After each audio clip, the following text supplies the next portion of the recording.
ഒരു പട്ടാളക്കാരൻ പോലീസ് സ്റ്റേഷനിൽ വന്നാൽ വിതൗട്ട് യൂണിഫോം ആണ് പട്ടാളക്കാരൻ എങ്കിൽ അദ്ദേഹത്തെ ആ പോലീസ് എന്തെങ്കിലും ചെയ്താൽ, അനുചിതം പ്രവർത്തിച്ചാൽ ആ പട്ടാളക്കാരൻ എന്ത് ചെയ്യണം? പട്ടാളക്കാരൻ വിതൗട്ട് യൂണിഫോം ആണെങ്കിലും അദ്ദേഹം രാജ്യത്തിന്റെ ഒരു സൈനികനാണ്.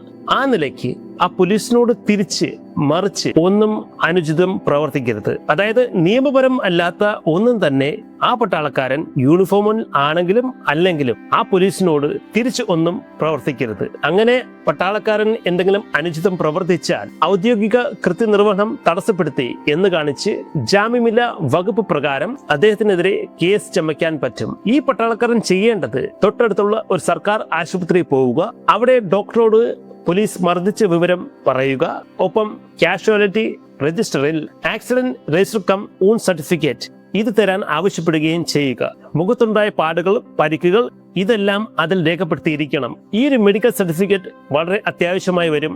രണ്ടാമതായി ചെയ്യേണ്ടത് പോലീസ് സ്റ്റേഷനിലെ CCTV ദൃശ്യങ്ങൾ അത് സംരക്ഷിക്കാനായിട്ട് നടപടികൾ എടുക്കണം. കോടതിയിൽ റിക്വസ്റ്റ് കൊടുത്ത് ഈ പോലീസ് സ്റ്റേഷനിലെ CCTV ദൃശ്യങ്ങൾ സംരക്ഷിക്കാൻ ആവശ്യപ്പെടുക. ഇത് കഴിഞ്ഞാൽ ആ പട്ടാളക്കാരൻ ചെയ്യേണ്ടത് തൊട്ടടുത്തുള്ള മിലിറ്ററി ക്യാമ്പിൽ വിവരം അറിയിക്കുക. അദ്ദേഹം ലീവിൽ ആണെങ്കിൽ പോലും തന്റെ കമാൻഡിംഗ് ഓഫീസർ അദ്ദേഹത്തെയും വിവരം അറിയിക്കുക. ഉന്നത പോലീസ് അധികാരികൾ, അതായത് DGP അല്ലെങ്കിൽ ജില്ലയിലെ SP, സിറ്റി പോലീസ് കമ്മീഷണർ ഇവരെയും പരാതി അറിയിക്കാം. മനുഷ്യാവകാശ കമ്മീഷൻ ഇവിടെ പരാതിപ്പെടുന്നത് കോമ്പൻസേഷൻ കിട്ടാനും വഴിയുണ്ട്. പോലീസുകാരൻ കുറ്റക്കാരൻ ആണെന്ന് തെളിഞ്ഞാൽ 1 വർഷം വരെ തടവോ പിഴയോ അല്ലെങ്കിൽ രണ്ടും കൂടെ കിട്ടാൻ സാധ്യതയുണ്ട്. പരിക്കുകൾ ഗുരുതരം ആണെങ്കിൽ 3 വർഷം മുതൽ 5 വർഷം വരെ കഠിന തടവും ലഭിക്കാം.